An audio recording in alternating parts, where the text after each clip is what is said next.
السلام علیکم دوستوں.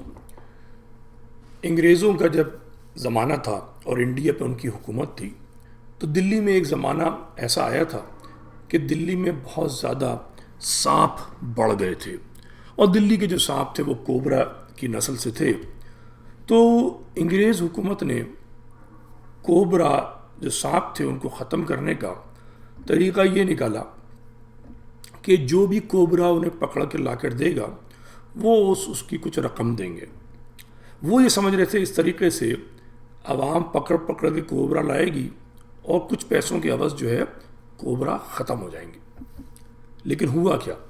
عوام نے کوبرا لا کے تو دیے، لیکن جب وہ کم ہونا شروع ہوئے تھے کچھ لوگوں نے کوبرا کی بریڈنگ شروع کر دی، یعنی افزائش نسل، اور وہ پیدا کر کے لا کے دیتے تھے. بالآخر کے تھک ہار کر انہوں نے پروگرام کو بند کر دیا، اور جب بند کر دیا تو جو پال رہے تھے ان کوبرا کو انہوں نے سارے سانپ دلی میں چھوڑ دیے، جس سے نقصان ہوا. یہ قصہ اس لیے بتایا کہ یہ پاکستان کی بھی کچھ ایسی ہی اسٹریٹجی ہے. پاکستان بنا اسلامی قوم پرستی کے نام پر، اسلام کے نام پر سوشل ویلفیئر اسٹیٹ بننی تھی.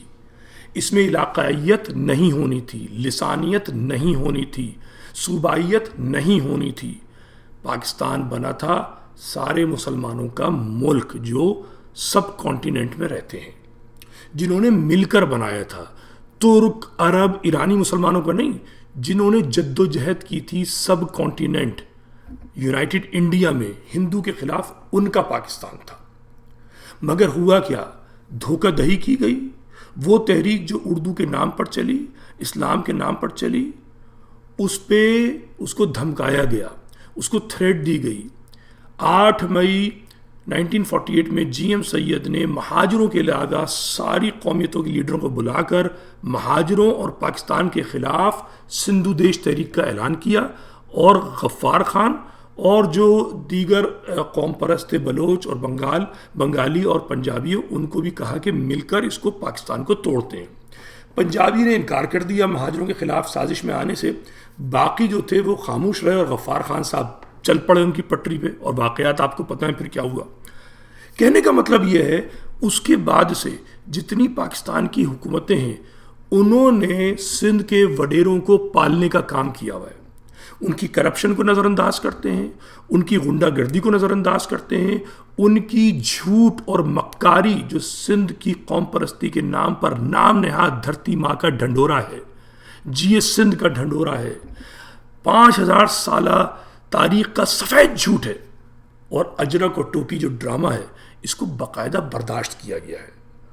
لیکن اس برداشت کیے جانے کے جو نتائج ہیں وہ بہت خطرناک ہیں.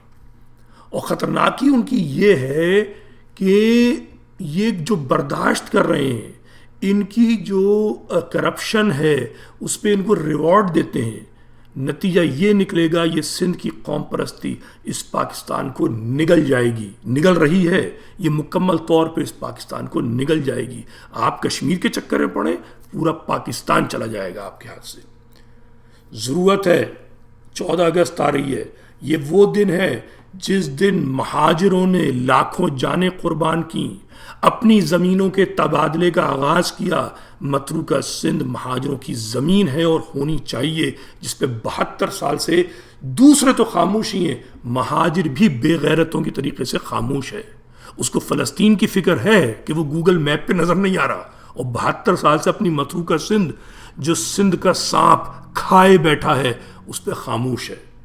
خدارا ارباب اقتدار یہ کوبرا ایفیکٹ ختم کریں، سندھ کی نسل پرستی کا خاتمہ کریں، جی سندھ لفظ پہ پابندی لگائیں.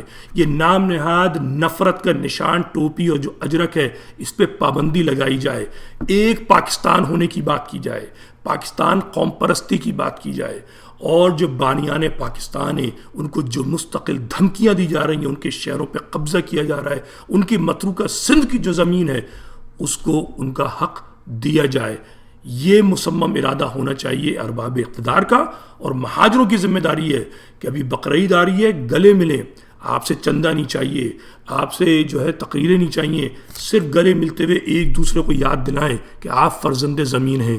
متروکہ سندھ کے جو آپ کے بزرگوں نے تبادلہ کیا تھا اپنی انڈیا کی زمینوں کا سندھ میں ہندو کی چھوڑی ہوئی زمینوں سے، اس کے سارے پروف موجود ہیں. جائیے matrukasindh.com، یوٹیوب متروکہ سندھ، فیس بک متروکہ سندھ، بہت مواد آپ کو ملے گا. اپنا خیال رکھیے. خدا حافظ.